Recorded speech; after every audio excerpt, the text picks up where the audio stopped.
같이 읽겠습니다. 시작. 수많은 무리가 함께 갈새 예수께서 돌이키사 이르시되 물은 내게 오는 자가 자기 부모와 처자와 형제와 자매와 더욱이 자기 목숨까지 미워하지 아니하면 능히 내 제자가 되지 못하겠고 누구든지 자기 십자가를 지고 나를 따르지 않는 자도 능히 내 제자가 되지 못하리라. 너희 중에 누가 망대를 세우고자 할진대 자기의 가진 것이 중궁에까지에 족할는지 먼저 앉아 그 비용을 계산하지 아니하겠느냐. 그렇지 아니하여 그 기초만 쌓고 능히 이루지 못하면 보는 자가 다 비웃어 이르되 이 사람이 공사를 시작하고 능히 이루지 못하였다 하리라. 아멘. 어린 시절에 어머니가 저에게 옷을 사주실 때면 항상 큰 옷을 사주셨습니다. 이제 자라야 되니까 커야 되니까 큰 옷을 그래서 늘 새 옷을 입으면요 사람이 이제 좀 꺼벙하게 보인다 해야 됩니까? 소매 어깨도 이만큼 내려오고 어버버하게 보이는 큰 옷을 입었습니다. 근데 이제 어머니가 이제 그 계산을 이제 착오하신 게 있습니다. 제가 어머니의 그 계획만큼 빨리 안 컸던 거예요. 그러니까 좀 빨리 커야 이제 그 옷이 몸에 맞고 또 그 다음에 또 이제 더 큰 옷을 이제 사 입을 텐데 제가 별로 크지 않고 그 상태로 머물러 있으니까 계속 큰 옷을 입다가 그 옷이 낡아지면 그 다음에 또 더 큰 옷을 그래서 계속해서 이제 큰 옷만 입었던 이제 그런 기억이 있습니다. 계산을 잘하는 것 참 필요한 일입니다.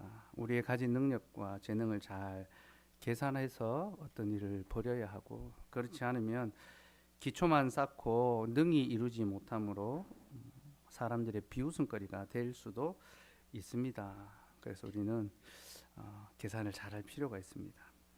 예배당 이전 새로운 예배당으로 옮겨가는 것 지금 우리에게는 이제 좀 매우 큰 공간입니다.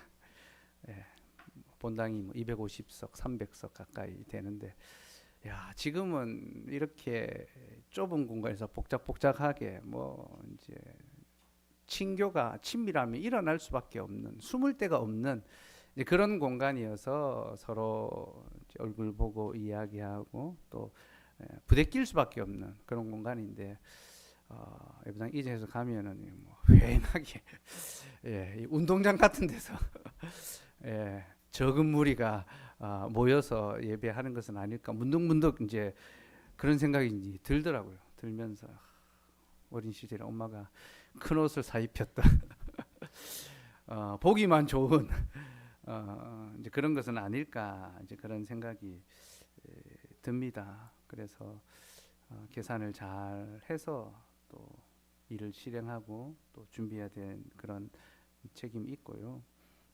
그리고 우리가 이 감당을 잘 할 수 있을지 어떻게 할 수 있을지 이제 지혜가 필요한 부분이 있습니다. 그래서 지금은 큰 예배당으로 옮겨가는 것이 마치 교회가 성장하고 목회가 성공한 것처럼 주변에서 자꾸 그렇게 이야기를 합니다.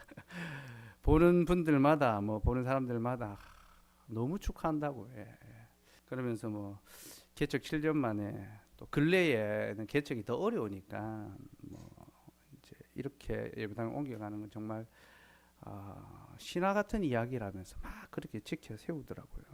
그래서 어떻게 보면 지금은 교회가 성장해 가는 것처럼 보이고 또 잘 되는 것처럼 그렇게 사람들이 입에 회자될 수 있습니다. 그런데 우리가 옮겨가서 여전히 같은 모습, 같은 모양으로 예배하고 있다면 어떻게 보면은 빛 좋은 개살구처럼 그냥 몸집에 안 맞는 큰 옷을 입는 그런 사람처럼 또 비춰질 수 있을 것 같고요.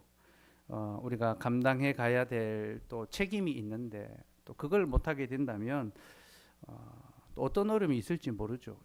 사울이 사람들이 흩어지면서 두려움을 느낀 것처럼 저도 성도들이 줄어들면서 두려움을 느끼고 그래서 사울처럼 다급함에 실수하고 또 실패할 수도 있는 가능성이 있는 것 그게 또 우리의 모습이고 또 우리 교회의 앞날일 수도 있겠습니다. 그래서 지금은 개척교회 성공주의 신화처럼 그렇게 여겨지지만 나중에는 사람들 입에 개척교회 실패담으로 건물 잘못 사서 실패담으로 회자될 수도 있는 양갈래 길이 있는 것 같습니다.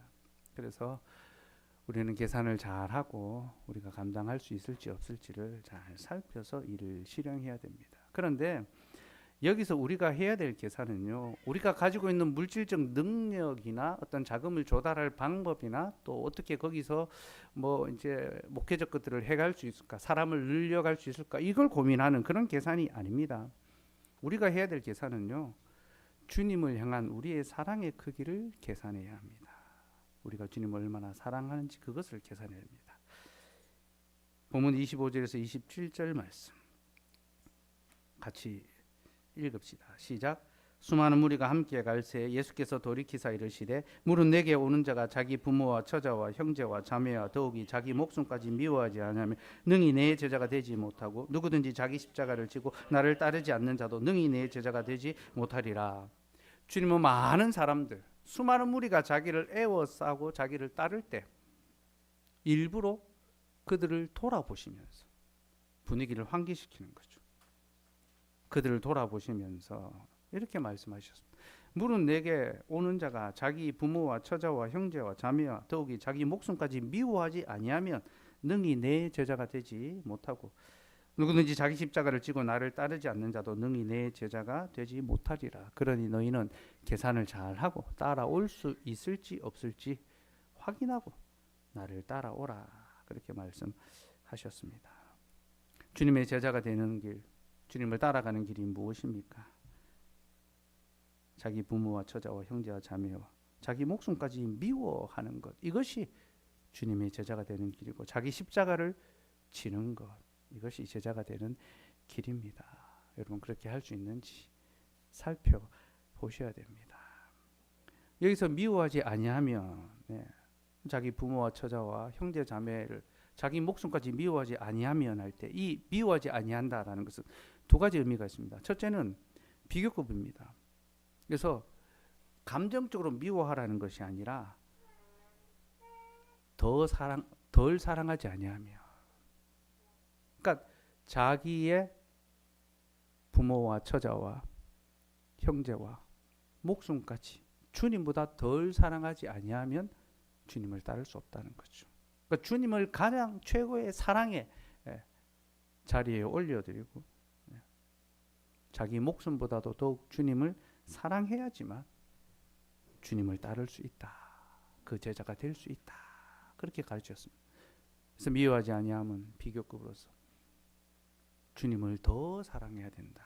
그 어떤 것보다도 주님을 더 사랑해야 된다라는 것이고, 두 번째 의미는요, 단절의 의미가 있습니다. 이 언어에 단절된다, 잃어버린다, 이제 그런 의미가 있거든요. 곧 주님을 따라가다 보면 때로는 우리의 부모와 처자와 형제와 자매 또 내 생명까지도 단절되고 잃어버림을 당할 수도 있다라는 거죠. 때때로 우리는 다른 것들보다 주님을 더 사랑해야 되는 삶을 살아갈 때도 있고, 때때로 우리는 주님을 사랑하는 것 때문에 우리의 사랑하는 것들과 단절되고 고립되고 분리되고 잃어버림을 당하는, 내 생명까지 잃어버림을 당하는 그런 때를 겪을 수도 있습니다. 친척과 재물과 명예와 생명을 다 잃어버리는 그런 때를 맞이할 수도 있죠. 그러나 그때에도 기꺼이 주님을 따를 수 있어야지만, 주님을 더욱 사랑하며 그 자기 십자가를 지고 주님을 따를 때에만 주님의 제자가 될 수 있다. 그러니 너희는 계산을 잘해라 말씀하십니다. 그러면 그 계산을 잘하는 게 무엇일까요? 내 안에 주님을 향한 사랑이 얼마나 큰지 각오를 다시 새롭게 하고 다짐을 새롭게 하면 계산을 잘하는 것입니까? 아닙니다. 우리가 해야 될 계산은요, 주님이 우리를 얼마나 사랑하셨는가, 바로 그것을 계산하는 것입니다. 여러분, 우리가 어떻게 주님을 가장 사랑할 수 있으며 우리의 가장 사랑하는 것들로부터 단절되고 잃어버림을 당해도 끝까지 주님을 사랑할 수 있을까? 이것은 주님이 우리를 얼마나 사랑하셨는지를 계산할 때, 이해할 때, 깨달을 때, 그때 할 수 있습니다. 여러분, 우리 주님이 우리를 어떻게 사랑하셨습니까? 주님이 우리를 사랑하신 것 한번 계산해 보십시오. 한번 회고해 보십시오. 우리 주님이 먼저 부모를 떠나지 않으셨습니까? 그죠? 가장 사랑하시던 그 아버지 성부 하나님, 그 영원한 교제를 나누시던 성령 하늘부터 단절되시고 떠나시고 고립되시고 잃어버림까지 당하셨습니다. 십자가 위에서 그 영원한 교제가 단절되지 않습니까? 주님은 자신의 가진 모든 것을 다 잃어버리고 자기의 생명까지 잃어버림을 당하시면서 우리를 사랑하셨습니다. 정말로 부모와 처자와 형제와 자매와 자기의 목숨까지 미워하신 분, 단절되고 잃어버림을 당하신 분이 누구십니까? 바로 우리 주님이시죠. 그 주님의 사랑을 계산할 때 우리는 비로소 주님을 사랑할 수 있게 되는 겁니다. 고린도후서 8장 9절 말씀 같이 읽읍시다. 시작. 우리 주 예수 그리스도의 은혜를 너희가 알거니와 부유하신 이로써 너희를 위하여 가난하게 되심은 그의 가난함으로 말미암아 너희를 부욕케 하려 하심이라. 우리 주 예수 그리스도의 은혜를 너희가 알거니와, 우리를 향한 하나님의 사랑, 그리스도의 사랑이 무엇인지 너희가 알지 않느냐? 계산해 보라. 그 사랑은 부유하시니가 우리를 위하여 가난해지셨고 자신의 가난함으로 우리를 부욕해 해주신 것. 이거는 계산할 수 없는 사랑이죠. 측량할 수 없는 사랑이죠. 자신의 가진 전부를 팔아 가난한 우리에게 나누어 주심으로 가난한 우리가 부욕해 되었습니다. 그렇게 주님은 자기의 부모와 처자와 형제와 자매와 자기 목숨까지 우리를 위하여 기꺼이 내어 주셨습니다.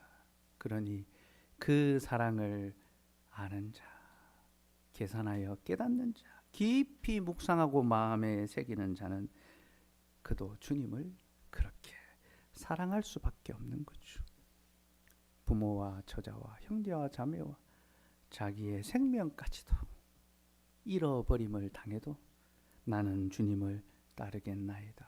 주님을 사랑합니다. 고백할 수 있는 거죠. 이것이 바로 주님을 믿는다라는 고백의 의미입니다. 제가 이번에 예화를 너무 많이 써서 식상할 수 있겠지만요. 고백자 막시무스. 예수는 참 하나님이시요 참 사람이시다라는 것을 전파하다가 공회에 잡혔습니다. 공회 앞에서도 그가 자기의 주장을 처리하지 않으니까 재판장이 저놈 혀를 잘라라 했습니다. 말을 못하게 하려고. 군인이 혀를 잘랐는데 이분이 뿜어져 나온 피를 손가락에 찍어 바닥에 글을 썼죠. 예수는 참 하나님이시고 참 아들이 참 사람이시다. 재판장이 저놈 손을 잘라라 했습니다.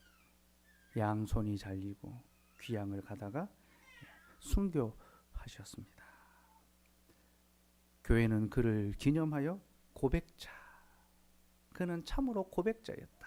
그리스도를 고백하는 자였다. 그래서 고백자라는 별칭을, 칭호를 주었습니다.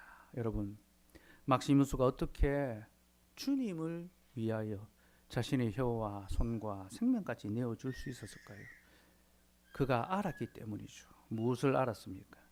주님이 자신을 위해서 먼저 자신의 손과 발을 생명까지 다 내어주셨다는 것을, 가장 소중한 것을 기꺼이 버리셨다는 것을 그가 알았기 때문에 그도 그렇게 할 수 있었던 겁니다.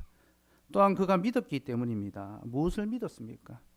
우리 주님이 죽음에서 부활하신 것처럼 자신도 죽은 후에 부활할 것을 확실히 믿었기 때문에 그가 죽음도 두려워하지 아니하고 그렇게 주님을 사랑한다고 고백할 수 있었던 거죠. 사랑하는 여러분, 무릇 주님의 제자가 되려면 우리는 주님을 더욱 사랑해야 하고, 그 사랑은 주님이 먼저 우리를 어떻게 사랑해 주셨는지를 계산하고 이해할 때 비로소 우리 안에 솟아납니다. 우리 안에 생겨납니다. 그리고 주님을 그렇게 사랑할 때 우리는 비로소 주님으로 말미암은 손해와 상실과 고통과 단절과 죽음마저도 견딜 수 있고 기꺼이 감당할 수 있게 됩니다. 그리고 그 주님을 향한 우리의 사랑은요, 주님의 교회를 향한 우리의 헌신과 수고와 또 희생으로 확인되고 드러나게 될 것입니다.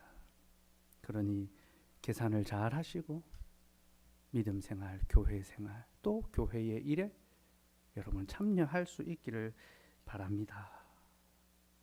주님이 나를 위하여 얼마나 사랑하시고 희생해 주셨는지를 기억하고 우리도 주님을 위하여 어떻게 수고하고 희생하며 살아갈 수 있을까? 그걸 계산할 수 있으면 좋겠어요. 우리에게 큰 도전이기도 하고 부담이기도 하고 사실 인간적인 마음으로는 하루에도 수십 번씩 생각이 왔다 갔다 합니다. 정말로. 공간의 욕심은 하나도 없습니다. 들어가지 않아도 아무 상관없습니다.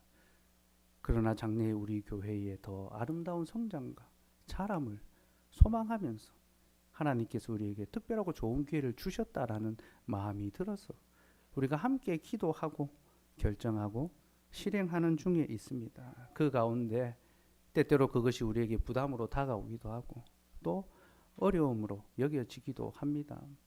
목사가 성도들에게 과도한 짐을 지우고 또 부담을 주는 것 굉장한 마음에 이 불편함이 있습니다. 저는 여러분들에게 그런 사람이 되고 싶지 않습니다. 그러나 저는 목사로서 여러분들이 하나님을 사랑함으로 그 사랑의 짐을 질 수 있는 자기 십자가를 지고 주님을 따라갈 수 있는 그 길을 열어주어야 되고 보여주어야 되고 가르쳐야 되고 이끌어 가야 하는 책임이 있습니다. 그 마음을 함께 우리가 짊어질 수 있으면 좋겠습니다. 몇 주 전에 우리가 대출 관련해서 대출이 충분히 나오지 않는 그런 상황을 이야기하면서 개인이 신용대출 좀 받아야 될 것 같다. 이제 농담 반 진담 반 이야기를 했는데 끝나고 분위기가 뭐 썩 좋다라고는 할 수 없는 뭐 나쁘다고 할 수도 없지만 뭐 좋다라고도 할 수 없는 그런 분위기가 됐습니다. 제가 사무실에 들어가니까 우리 멸류자매가 이제 위축된 마음으로 실제로 계산해 보니까 이게 만만치 않거든요. 그래서 목사님 제가 위축이 되네요 그러더라고요. 제가 위축되지 말고 긴축해라고 그 얘기를 하고 보고도 이 절묘한 말이다. 위축되지 맙시다. 긴축하고 주님의 교회를 위하여 우리가 수고할 수 있는 기회가 주어진 것 감사함으로 여길 수 있었으면 좋겠습니다. 특별히 우리는 주님을 위하여 많이 수고하지 않습니다. 주님의 교회를 위하여 우리는 많이 손해보는 삶이 아닙니다. 저는 그렇게 유혹하지도 않을 것이고 그것은 옳지 않습니다. 그러나 다만 약간의 수고와 약간의 손해는 감당할 수 있어야 합니다. 그 약간의 수고와 손해도 우리가 아까워한다면 주님을 따르는 삶은 쉽지 않을 것입니다. 그러니 여러분 계산 잘 해보시고 주님이 나를 얼마나 사랑하셨는지 이해하시고 이제 내가 주님을 또 얼마나 사랑해야 될지 확인하실 수 있기를 바랍니다.